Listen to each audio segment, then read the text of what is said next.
Olá, tudo bem?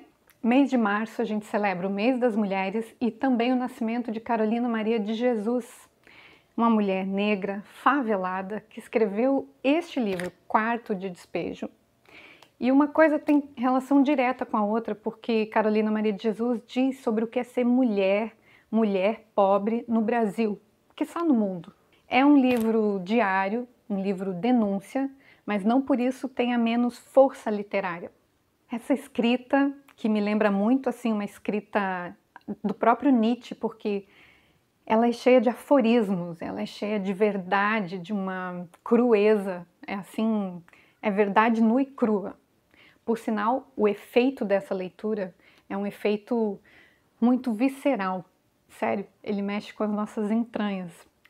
Eu mesma fiquei assim mexida num grau que amigos me viram almoçando no refeitório da universidade e eu estava assim, tinha lido um pouco do livro antes, eu estava arregalada, compenetrada, imaginando, gente, que loucura, esse lugar, esse é de fato um restaurante, né? Onde a gente se alimenta é um lugar para a gente se restaurar.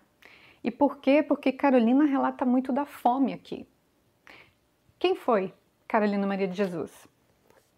Ela nasceu em 14 de março de 1914, e aí vamos apurar o nosso olhar crítico sobre a obra, porque isso vai nos enlaçando no contexto, e aí o efeito que a leitura provoca é muito mais transformador.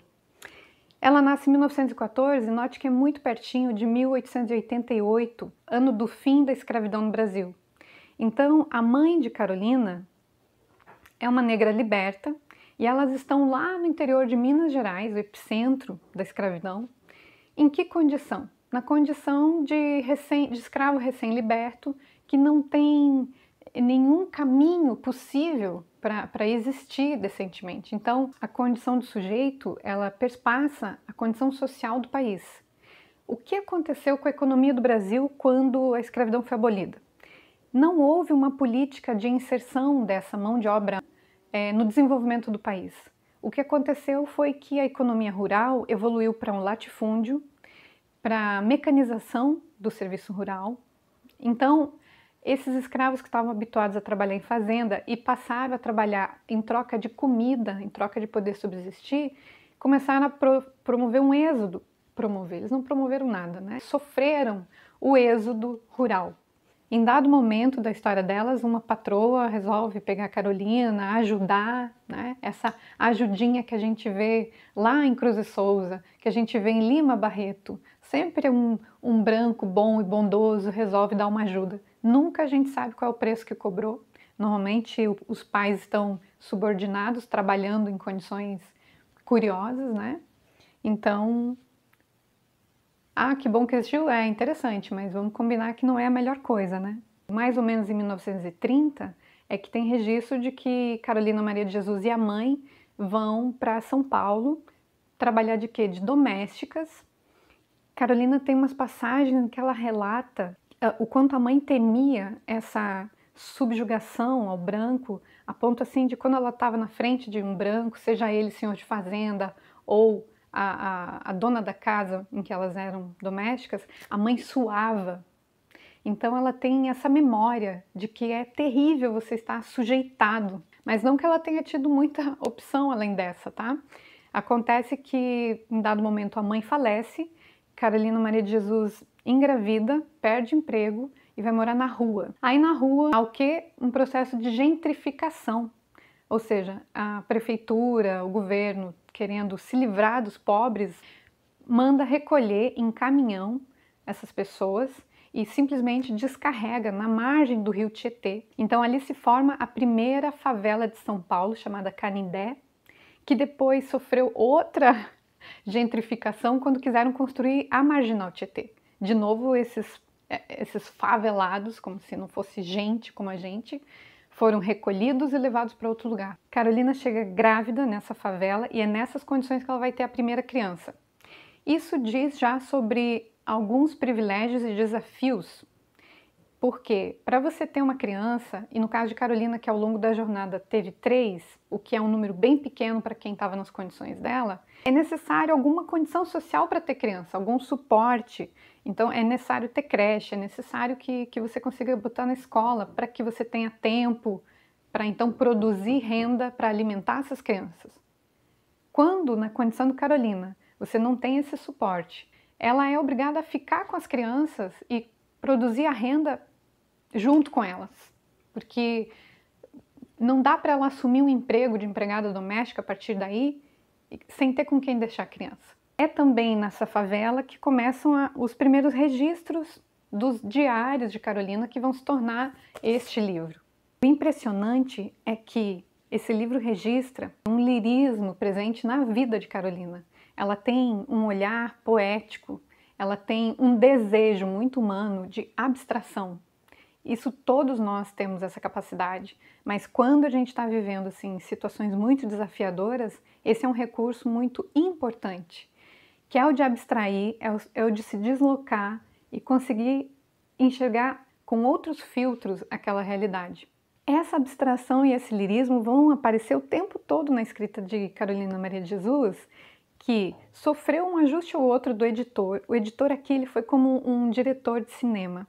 Ele consegue editar a obra, por exemplo, quando ele dá o recorte final, em que é lá no último dia do ano, você entende claramente uma mensagem de que nada muda, os anos passam e nada muda na condição do pobre, do favelado. A história da edição do livro diz sobre um jornalista que ganha uma pauta, uma missão do jornal, que é fazer uma reportagem sobre essa favela que está crescendo nas margens do Tietê.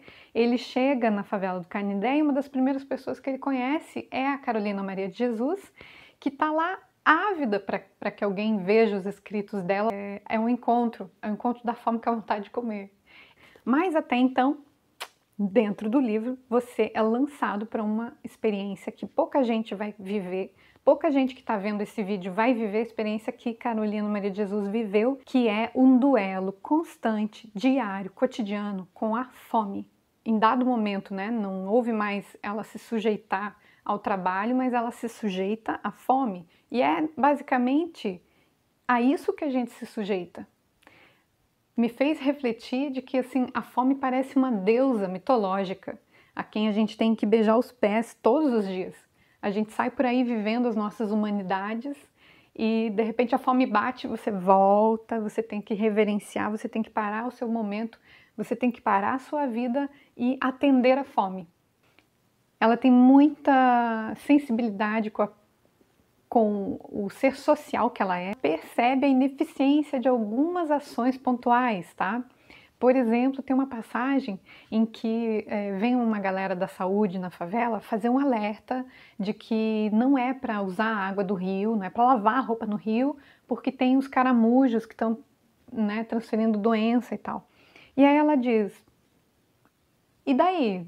Se aqui não tem água encanada, que água nós vamos usar para viver? Então, assim, ela nota que é contraproducente. Como é que é um sistema, como é que uma inteligência política pode não perceber isso? É inadmissível, né? Em vários momentos, a fome é tanta que Carolina tem inveja dos animais. Ela supõe que os pássaros têm mais condição de se alimentar e dar comida para os seus filhos do que ela. Outra coisa muito forte é a relação de poder estabelecido na favela. Então, as crianças, quando as pessoas estão se degladiando para se alimentar, para subsistir, as crianças são as que podem menos, são as que sofrem mais. Elas são demasiadamente hostilizadas nesse ambiente.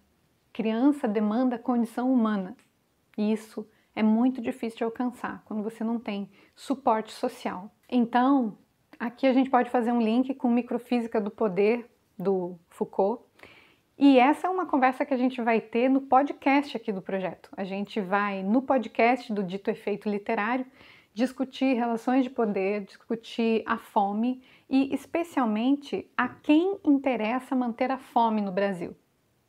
Eu vou deixar vocês também com um tiquinho de poesia visual. É uma colagem que eu fiz com algumas imagens que a leitura me suscitou. Tá bom?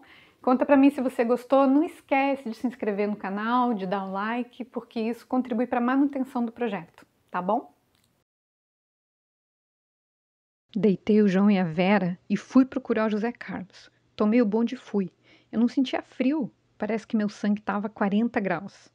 Fui falar com a polícia feminina, que me deu notícia do José Carlos, que estava lá na rua Asdrubal Nascimento. Que alívio. Só quem é mãe é que pode avaliar. Cheguei na rua Asdrubal Nascimento, o guarda mandou me esperar. Eu contemplava as crianças. Umas choravam, outras estavam revoltadas com a interferência da lei que não lhes permite agir à sua vontade. Às 8h30 da noite, eu já estava na favela respirando o odor dos excrementos que mescla com o barro podre. Quando eu estou na cidade, tenho a impressão que estou na sala de visita, com seus lúcios de cristais, seus tapetes de veludos, almofadas de cetim. E quando estou na favela, tenho a impressão que sou um objeto fora de uso, digno de estar num quarto de despejo.